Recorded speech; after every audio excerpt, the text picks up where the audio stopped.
Damas y caballeros, nos encontramos en Downtown Houston, donde el día de hoy llevarán al Salón de la Fama a tres grandes figuras de los deportes de Houston. Uno, Warren Moon, de los Houston Oilers; Cynthia Cooper, de los Houston Comets; y Lance Berkman, jugador de los Houston Astros. Veamos la ceremonia y lo que nos dicen después de recibir estos grandes honores.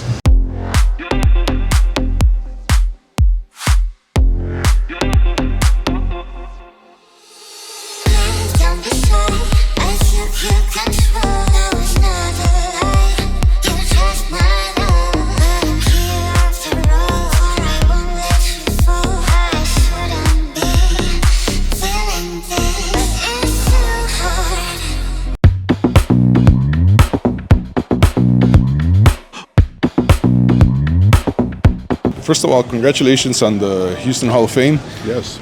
You're a Pro Bowl Hall of Famer, Canadian Football Hall of Famer, and now a Houston Hall of Famer. I mean, 30 years later and you're still winning.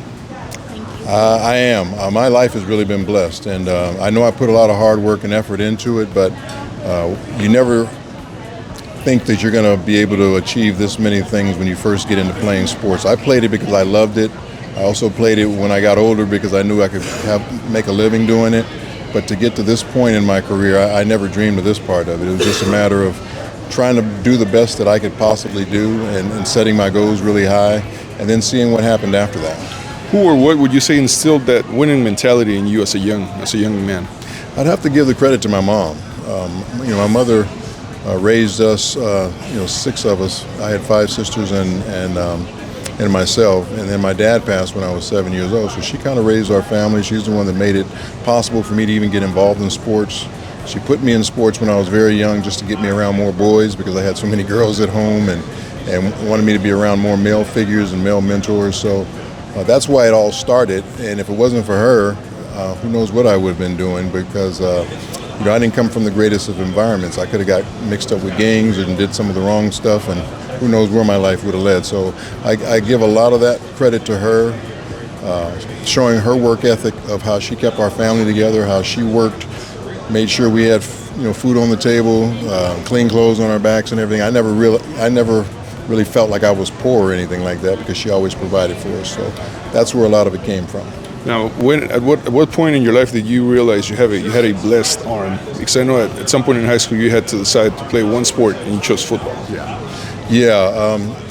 I really found out at about 11 years old that I could really throw the football better than most kids in my neighborhood, and then it just kind of developed from there. I just kept working at it and working at it and working at it and got to high school and working at it and working at it and working at it and got to college, and so I just kept progressing throughout all the different levels. And as I went through the different levels, I was always considered one of the best at those levels. So as long as I felt like I could keep improving, I was going to keep moving up, and then that's when I thought maybe I had a chance to play pro ball once I got into college.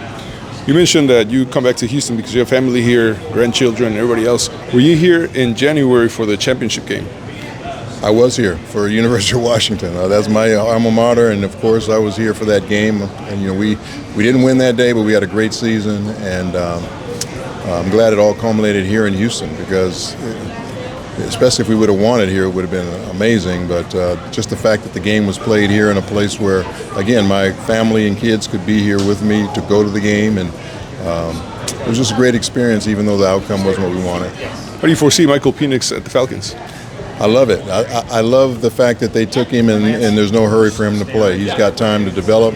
But I think if something happened to Kirk, God forbid, he'd be ready to step in there. But right now, any young quarterback, if they can, take their time and not have to be rushed in there to play right away, I think it's to their advantage. There are cases like C.J. Stroud who came in as a rookie and did what he did, but there's not a lot of those examples.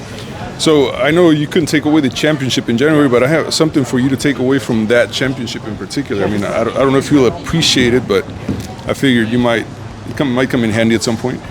I love it. I mean, anything with University of Washington on it, I'm willing to wear, and this university means the world to me, and that's one of the reasons why I live back up in Seattle, is I'm very involved in what's going on there.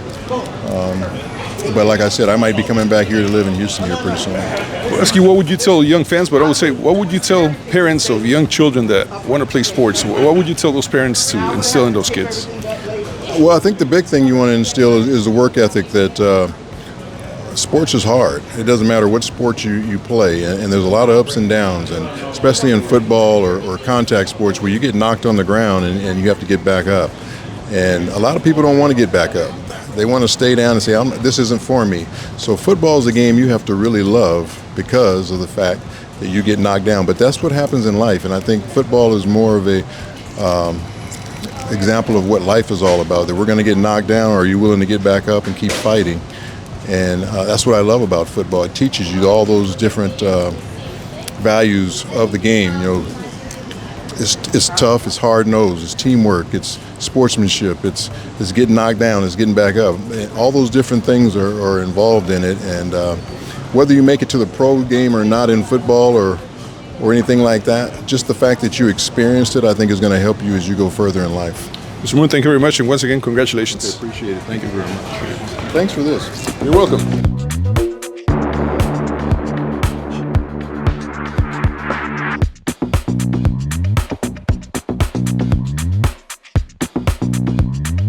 Right here, I can't wait to wear it.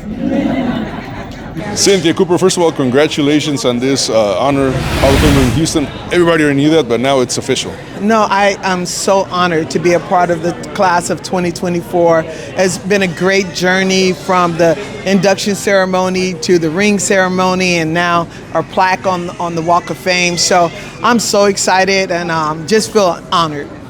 You've always been different than a lot of your peers, including today. Instead of a ring, you get a pendant. That's how different you are.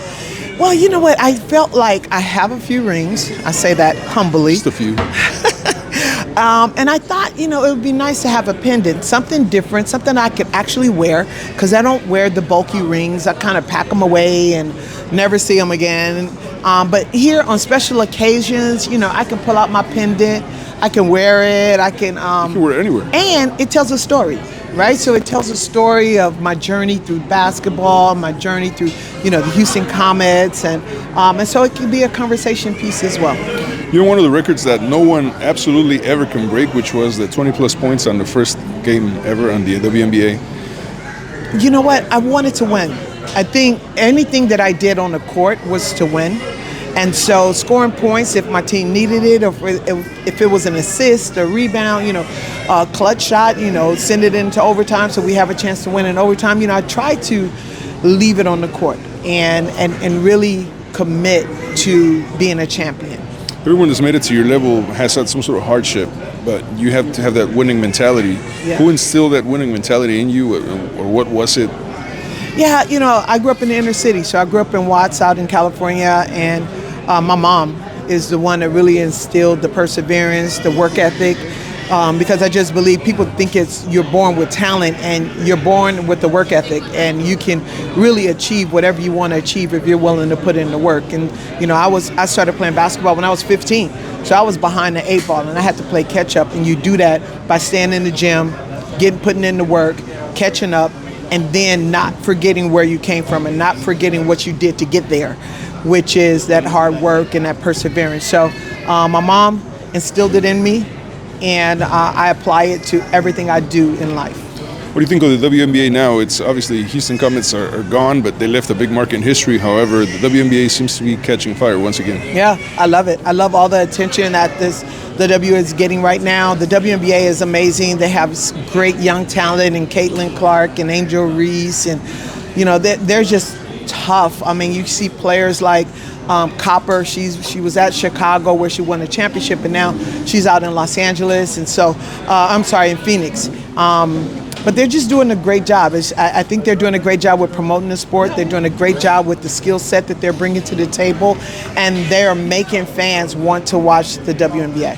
What would you tell parents of little girls that want to play something, whether it's basketball, volleyball, and they have hardships in life as well? What do you tell those parents? I mean, really, you can do anything that you set your mind to. Where there is a will, there's definitely a way, especially in today's game, whether it be soccer, volleyball, basketball.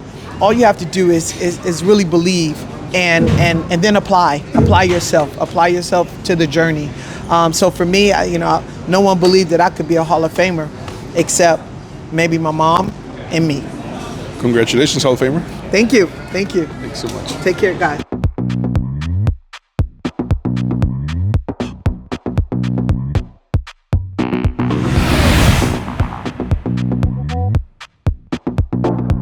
Lance Berkman, congratulations on the Hall of Fame. I mean, World Series ring, Houston Hall of Fame ring. You've always been winning. Yeah.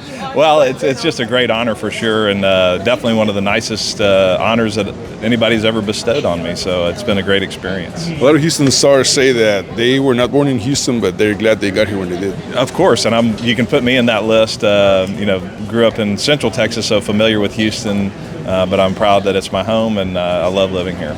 At this point in your life, I mean, what excites you as much as receiving this type of honors?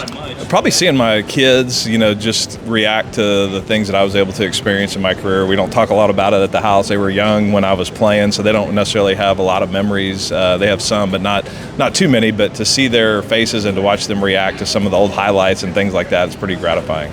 You need a certain winning mentality to be able to excel at any sport. In your case, baseball. Who would you say instilled that winning mentality in you, or what was it? What in particular gave you that? I mean, probably two people. First, my dad. I mean, he was instrumental in getting me started down that path. And then Coach Graham, my college coach, really helped prepare me for the rigors of professional baseball. And so those two guys, I think, stand out as far as instilling kind of that winning mindset, or the mental toughness, the physical toughness that you need to excel. Once you get to that level, there's also some heartbreaks. The World Series 2005, yeah. You guys get swept. You stood out. However, the team as a whole did not. How do you get over those kind of bumps in your career? Well, you just keep going. I mean, that time, that was fairly early in my career, and you hope you have another opportunity. And fortunately, I was able to do that with the Cardinals. So it's just all great experience, and you got to take your next at bat, play the next game. That's all you can do. And these days, what does Lance Berkman do? Right now, I'm just kind of hanging out and enjoying my family, and going to watch some volleyball this fall with my girls involved in that. So we'll see what's next. So they're all college athletes, or? My second daughter is a junior at Southwestern University. She's playing Division III volleyball there, and then I have two that are still in high school. So. Wow. So no boys for baseball, huh? No boys for baseball. Well, that's probably good. You get to spend more time watching them play. Well, once again, congratulations. And last question: how do you see the Astros this season? Well, they got off to a little bit of a slow start, but they're playing great now. So I look like they've got all the talent again to make another run. So hopefully they will. Had you met Cynthia Cooper and Warren Moon before? I had not met them before this, but I'm so glad that I got a chance to meet them, because they're great people and we've had a lot of fun together. It was one of the best classes of Ring of Honor. So congratulations on that. Thank you.